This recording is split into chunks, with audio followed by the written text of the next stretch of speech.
Assalamualaikum warahmatullahi wabarakatuh. Kembali lagi di SS Studio Podcast. Ngobrol di sana, oke? Ngobrol di sini, let's go. Nah, kembali lagi hari ini dengan saya Ciona Azaria. Dan kita di episode kelima, Cakes, cakap-cakap kesehatan. Nah, hari ini kita mau ngebahas tentang salah satu, aku nggak tahu nih penyakit atau apa gitu ya, yang sangat dihindari sama perempuan biasanya gitu. Nah, kita ngebahas tentang varises. Nah, untuk ngebahas tentang varises, kita tuh nggak sendirian, karena kita langsung ada hadir di sini seorang dokter spesialis bedah vaskular. Beliau adalah Dr. Muhammad Fauzi Nasution, spesialis bedah konsultan vaskular dan endovaskular. Selamat datang dokter, Assalamualaikum. Assalamualaikum warahmatullahi wabarakatuh. Terima kasih sudah diundang untuk bincang-bincang dengan SS Studio Podcast. Iya dok, boleh disapa friends-nya dok. Kita panggilan penontonnya friends nih dok. Oke, friends, this is Dr. Fauzi. Bisa panggil Dr. Fauzi. Iya. Hari ini kita bincang-bincang ya tentang varicose atau vaskular varises. Varises ya kan dok ya. Nah friends, untuk kita sampai di hari ini bikin percakapan tentang varises ini friends, ini cukup panjang prosesnya gitu ya. Berapa kali mungkin karena kesibukan kita Iya. nggak ketemu ya dok Iya. ya. Dok, kita kan mau ngebahas tentang varises. Sebagian orang awam mungkin taunya varises itu cuman kayak urat ada di kaki. Nganggapnya itu kayak kebanyakan berdiri nih aku gitu ya dok ya. Tapi sebenarnya varises itu apa sih dok? Secara umum, ya, varises itu terjadi pada pembuluh darah balik atau yang kita kenal sebagai pembuluh darah vena atau vein di perifer, di pinggiran. Jadi kalau pembuluh darah vena besar kayak vena cava, ya itu tidak ya di perifer. Di mana perifer? Banyak. Ada yang kita kenal yang secara umum yang dibilangkan kakak kita ini tadi, itu ada di kaki. Iya, Dok. Oh, benjol-benjol ya. Kok ada kayak jaring laba-laba di kakinya, jelek ya. Apalagi bagi Perempuan. yang sering beraktivitas di luar dan jarang tertutup ya kakinya ya, mengganggu dia. Tapi sebenarnya yang mengganggu itu bukan hanya dari segi estetik bagi mereka, yang utamanya adalah dari segi sakit yang ditimbulkannya, pegal itu biasanya. Itu kalau di kaki. Varises juga bisa terjadi di daerah lubang kotoran kita atau anus kita. Kita kenal sebagai hemoroid atau wazir. Oh, Itu adalah varises yang berada di rektal atau di berarti rektum. kalau kayak wasir kita Itu bilang varises. ambeien gitu Iya, ya, itu ambeien bahasanya. varises. Iya. Jadi wasir ambeien itu varises yang ada di daerah sekitar rongga anal atau rektal. Lubang kotoran ya, kotoran kita. Kemudian pada laki-laki ada juga varises yang terjadi pada di dekat kantung zakarnya ya, sehingga terjadi gangguan kesuburan pria. Jadi terjadi gangguan balik aliran darah di daerah vena yang berada di daerah skrotalnya, kita kenal sebagai varikokel. Ini dikenal pada anak-anak yang mau testing masuk Polisi, polisi, gitu ya, Dok. tentara, STPDN. Itu kan kontraindikasi mutlak atau hal-hal yang tidak bisa diizinkan untuk ikut pendidikan. Karena nanti bakal mengganggu mereka, kesakitan sehingga nggak bisa latihan rutin ya. Dengan Berarti itu. itu salah satu yang dicek ya dok ya, untuk laki-laki biasanya untuk masuk ke sekolah instansi gitu ya dok. Satu lagi, definisi utamanya adalah varises adalah gangguan kembalinya aliran darah vena atau aliran darah balik ke daerah jantung akibat kelemahan katup-katup yang ada di vena tersebut. Sehingga katup itu seperti pentil sepeda, dia dari luar bisa masuk ke dalam angin itu kan. Demikian juga gitu pada varises ini, pada pembuluh darah vena, seharusnya pembuluh yang berada di ujung itu, darah yang berada di ujung bisa kembali ke jantung. Dia bisa kembali tapi nggak balik lagi ke arah bawah, tertutup oleh katup itu. Karena katupnya rusak akibat pengaruh gravitasi dan yang lain-lain, mengedan segala macam, darah yang seharusnya kembali ke jantung dan paru-paru untuk dicuci, diberi oksigenasi, itu balik lagi ke bawah ke tempat semula, sehingga bengkaklah timbul. pembuluh darah bawah itu. Dan timbul dia kadang ya dok ya Iya. kalau udah parah. Kalau timbul dikit, kalau timbul banyak, wah menyakitkan banget. Penyakit ini tidak mematikan secara umum untuk yang awal ya, tetapi memuakkan. Karena memang rasanya mungkin ya, karena saya nggak tahu ya kadang Iya. ada atau enggak, karena ngerasa kadang mungkin tipis-tipis seperti urat, apakah itu termasuk varises Apakah itu memang cuma Oke, urat jadi aja kalau gitu? untuk varikos di kaki, kita pakai kriteria diagnosa CEAP ya, siap ya. Dia ada kriteria 1, 2, 3, 4, 5, 6 grade-nya. Satu itu mesti bercak pembuluh darah yang nampak. Kita lihat, keluhannya belum ada ya. Biasanya cuma dari segi estetis. Wah itu kok kenapa kamu kok bercak-bercak pembuluh darahnya besar begitu? Nah ketika sudah masuk ke grade 2, dia sudah mulai timbul. Mulai berkelok-kelok, timbul rasa nyeri, kadang-kadang skalanya 4, 5. Nah kalau sudah sampai 3 udah mulai edema dia, mulai bengkak kakinya. 4 ya kan itu udah mulai rasa nyeri, kemudian bengkak, merah, terjadi inflamasi. Sedangkan grade 5-nya itu luka yang sudah menyembuh. Kalau grade 6 luka yang lagi aktif, jadi koreng dia. Koreng varises namanya atau disebut sebagai ulcus varicosum.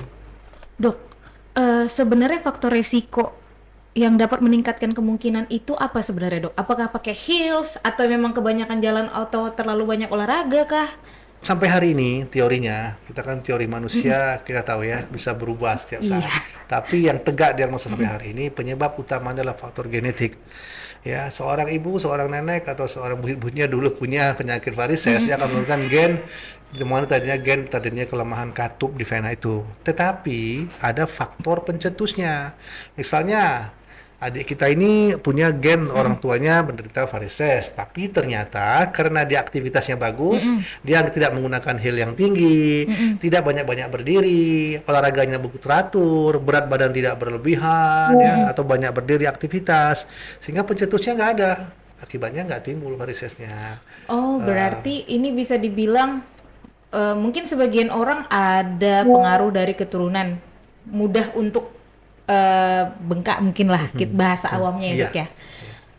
Tapi jika memang secara gaya hidup cukup dijaga dengan baik, mungkin itu tidak timbul. Sama seperti orang misalnya suka mengedan, suka penyanyi atau yang sudah menggunakan suara Kurang perut, minum, Dok. teriak-teriak, kurang minum, ngedan, timbullah hemoroidnya. Sebenarnya itu nggak bisa saja tidak terjadi atau mengangkat berat misalnya, karena dia nggak mengedan ya nggak terjadi, walaupun dia punya gen seperti itu. Tapi kalau orang yang tidak punya riwayat gennya itu ya biasanya mau kerja bagaimanapun ya nggak keluar juga varisesnya. Karena memang pembuluh darahnya cukup kuat secara genetiknya. Betul-betul, Dok. Karena kalau misalnya kita lihat di perawat aja lah ya, Dok ya. Kan kalau kita lihat perawat itu juga hampir sebagian besar setengah harinya itu berdiri mulu. Iya. Tapi ada sebagian yang aman. Tapi kalau misalnya tanya, kenapa kakimu nggak ada urat-uratnya kayak kaki kawannya, misalnya Iya, gitu ya kan, Dok? iya. Ada yang bilang, aku selalu diikat kakinya pakai apalah pembalut Iya, apa gitu, Dok. Apakah iya. mempengaruhi, Dok? Mempengaruhi. Jadi kalau kita sudah tahu kita punya bakat seperti itu, kita gunakan misalnya elastik perban ya. Tapi kan repot tuh diikat-ikat. Sekarang ada namanya stocking compression. Jadi dikompres secara stocking itu murah. Kalau kita beli yang kualitas biasa ya itu di toko-toko Alkes yang ada di Medan, itu kan sekitar 400 ribuan ya. Itu cukup membantu sekali. Kalau yang kualitas bagus ya, seperti yang standarnya dengan CCL2. CCL itu tuh tekanannya itu nggak akan timbul dia. Dok, sebenarnya cara mendiagnosisnya itu gimana? Tadi kan dokter ada singgung CPP, CEAP ya. CEAP gitu lah ya, siap. CAAP. Iya. Ya, agak sulit Iya. ini karena lidahnya kaku banget nih. Iya. Tapi kalau misalnya kita bahas itu apa namanya, mendiagnosisnya dan tes apa aja sebenarnya yang diperlukan, atau pada saat kapan sebenarnya mereka harus konsultasi ke dokter? Tampaknya sudah klinis saja. Kalau kita sudah nampak pembuluh darahnya sudah kok bertambah besar dengan cepat ya. Dulunya nggak begini ya. Kenapa kok sekarang ini begitu? Pergi ke dokter lah, lihat, tanya. Kan kalau tanya-tanya, kalau pada grade 2 dan 1 itu bisa diobati dengan obat-obatan dan perubahan pola hidup. Kalau udah grade 3, 4 sudah mulai melakukan tindakan. Tindakan yang seminimal mungkin kita lakukan yang memasang stocking tadi atau elastik perban tadi. Kalau sudah makin berat, mulai kita lakukan ada tindakan plebektomi, kita langsung buang pembuluh darahnya. Kemudian tapi itu kan berulang kembali. Selama katupnya tidak kita tutup ya, kita ablasi pembuluh darah tersebut, dia akan berulang kembali. Dulu kita lakukan ligasi dia, kita ikat, kemudian kita lakukan stripping. Kita tarik itu pembuluh darahnya seperti payung, diambil semua pembuluh darah yang rusak itu sama katupnya. Sakit, tapi juga sembuh dan resiko berulangnya masih ada 15-30%. Sekarang dengan teknologi ada namanya endovenous laser ablasi. Ya EVLP ya. Kita lakukan EVLA ya, atau endovenous laser ablasi. Nah, dengan endovenous laser ablasi ini itu di laser, kemudian pembuluh darah tadi yang mekar-mekar diciutkan kembali. Katupnya itu ditutup ya sehingga perlu tidak terjadi. ditarik tadi Tanpa ya, Dok. tarik ya. Lebih simpel, pekerjaannya biasanya sekitar 30 menit. Pasien kadang tidak perlu dirawat kecuali pada hal-hal tertentu. sehingga dia bisa beraktivitas kembali. Wah, ini tuh sebenarnya kemajuan teknologi juga ya, Dok ya. Teknologi. Kalau mungkin sebagian orang awam mungkin masih tahu varises cara nyembuhinnya cuma disuntik katanya. Ya. Itu ada salah satu Nah, pengobatan. salah satu kan tadi kata-katakan ular itu melar berlebihan, sehingga kita untuk melakukan ablasi tersebut ada dengan menggunakan tadi biomechanical dengan laser ya. Laser itu sinar laser menutup itu. Ada menggunakan dengan ultrasound ya, kemudian ada dengan gelombang radio ya, frekuensi radiasi. Kemudian ada juga kita menggunakan dengan chemical. Chemical itulah sclerotic agent seperti etoxysklerol nama obatnya itu, atau etanol ya, turunan dari etanol. Begitu dia melekat, terjadi peradangan pada dindingnya, dia akan menciut ular tersebut. Tapi itu biasanya akan timbul kembali dia kalau yang chemical. Jadi suntik-suntik, masuk anestesi, suntik masuk polisi, suntik-suntik ya. Pekerjaannya 1-2 detik ya, sebentar sekali langsung nutup dia, nggak nampak lagi.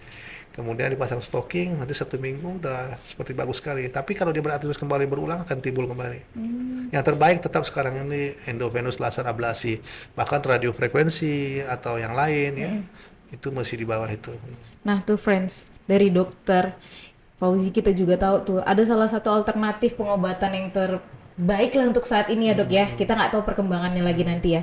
Tapi dok, boleh nggak dijelasin juga sama friends nih di rumah? Kadang sebagian dari friends juga nganggep yang namanya kayak varises itu, dia karena taunya cuma estetika, mungkin dia tahu itu pegel. Jadi dia datang ke dokternya mungkin dokter apa sebenarnya yang tepat gitu. Kadang kan nggak tahu mereka kalau ternyata itu salahnya vaskular gitu. Ya.